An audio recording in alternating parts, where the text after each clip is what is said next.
সুবহানাল্লাহ বলো হামদুলিল্লাহ লা ইলাহা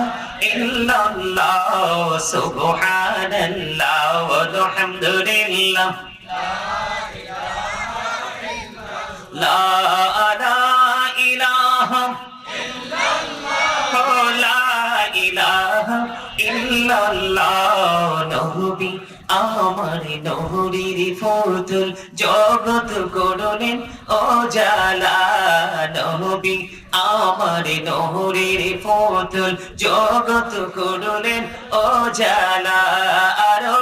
হাসরে করবেন তিনি উম্মতের ফয়সালা সুবহানাল্লাহ আলহামদুলিল্লাহ লা